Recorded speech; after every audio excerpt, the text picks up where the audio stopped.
मेव मेवाती मूलतः एक जातीय संगठन है जिनमें कुल 12 खापे गण और 52 गोत्र वर्ग हैं, जिनमें आधी यानी 6 खापों अइरों से 18 गोत्र है। बाकी 6 खापों में से 14 गोत्र जाटों से, 10 गोत्र क्षत्रिय राजपूतों से, 10 गोत्र गुज्जरों से हैं।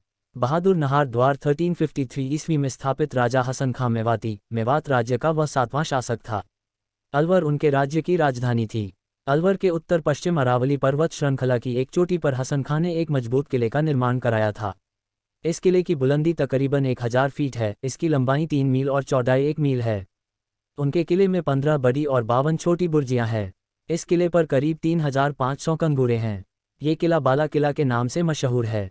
फिरोज तुगलक के समय में बहुत से राजपूत खानदानों ने इस्लाम धर्म कबूल किया था। उनमें सरहिटा राजस्थान के राजकुमार समरपाल थे। समरपाल की 5वीं पीढ़ी में सन 1492 में हसन खां के पिता अलावल खां मेवात के राजा बने। मुस्लिम धर्म अपनाने के बाद खान जादू एवं खानजादा कहलाए। हसन खां सन 1505 में मेवात के राजा बने। मेवात के खानजादे राजपूत पूर्वी उत्तर प्रदेश और अवधी खानजादे राजपूत से अलग है। मेव खानजादों अपने राज्य मेवात हरियाणा और कुछ राजस्थान के राजा रहे। तारीख में फतेहपुर, शेखावाटी और फिरोपुर जिरका आदि शहर आबाद करे। मेवात राज्य के शासक शासन 1. राजा नाहर खान, राजा सोनपर पाल। मेवात राज्य के संस्थापक और खानजादा राजपूतों के पूर्वज 1372-1402। 2. राजा खानजादा बहादुर खान, 1406 में बहादुरपुर की स्थापना की। 1402-1412। 3. राजा खानजादा अकलीम खान, 1412-1417। 4. राजा खानजादा फिरोज खान, 1419 में फिरोजपुर जिरका की स्थापना की। 1417-1422। 5. राजा खानजादा जलाल खान, 1422-1443। 6. राजा खानजादा अहमद खान, 1443-1468। 7. राजा खानजादा जकारिया खान, 1468-1485। 8. राजा खानजादा अलावल खान, मानव बलि की प्रथा को रोकने के लिए निकुंभ राजपूतों से बाला किला जीता। 1485-1504। 9. राजा खानजादा हसन खान मेवाती, मेवात के अंतिम खानजादा राजपूत शासक। 1504-1527। मेवात क्षेत्र भौगोलिक दृष्टि से अक्षांश 27°54'05 उत्तर और रेखांकित 77°10'50 पूर्व पर स्थित है। एक पहाड़ी क्षेत्र है जिसमें प्राचीन मत्स्य देश और सुरसेन का हिस्सा है या हरियाणा और उत्तर पूर्वी राजस्थान का आधुनिक दक्षिणी भाग है। जंग आज़ादी में मेवातियों का योगदान क्या रहा?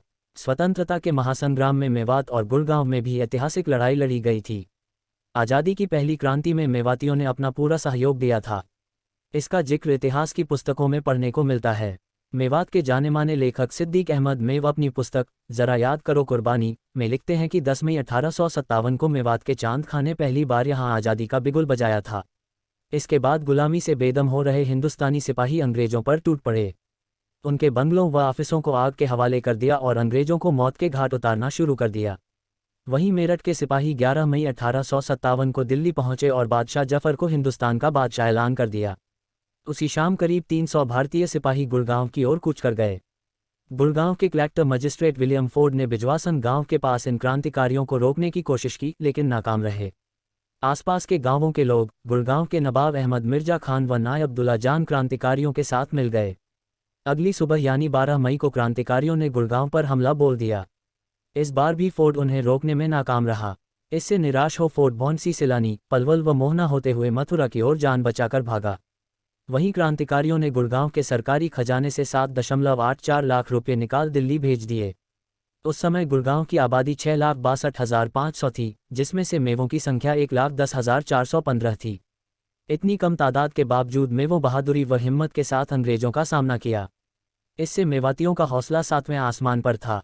उन्होंने मेवात का शासन प्रबंधन अपने हाथों में लेने का निश्चय किया और अपने नेता सदरुद्दीन के नेतृत्व में सरकारी दफ्तरों, डाकखानों, पुलिस स्टेशनों, सरकारी खजाना व सरकारी इमारतों को आग लगा दी।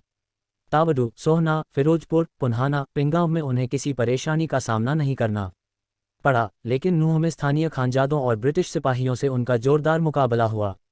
लड़ाई लड़ी आखिरकार मेवाती क्रांतिकारी भारी पड़े।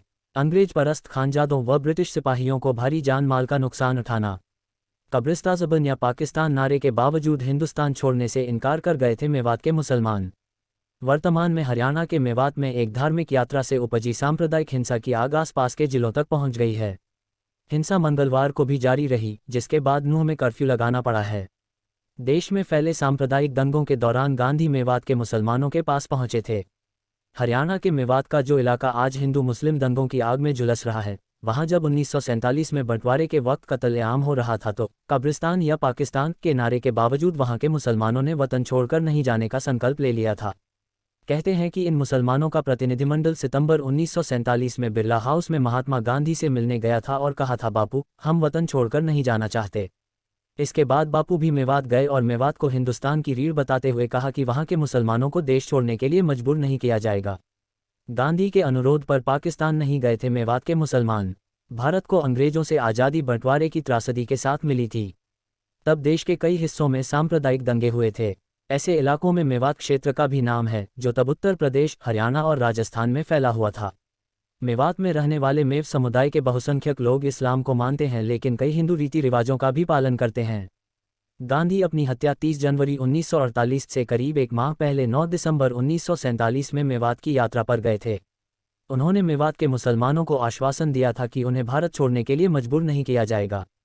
उन्होंने मेवात के मुसलमानों से भारत में ही रहने का आह्वान किया। गांधी की अपील पर मेवात के मुसलमानों ने यहीं रहने का मन बना लिया। गांधी की हत्या से मेवात के मुसलमानों को लगा झटका। इतिहासकार सिद्दीक अहमद, जो मेव समुदाय से ही हैं, उन्होंने गांधी के साथ मेवात के संबंध के बारे में विस्तार से लिखा है। एक वीडियो में अहमद बताते हैं कि गांधी की हत्या मेवों के लिए एक झटका थी। गांधी ने जिन्हें रहने के लिए मना लिया गया था, उन्हें एक बार फिर लगने लगा कि उन्हें यहाँ से जाना होगा।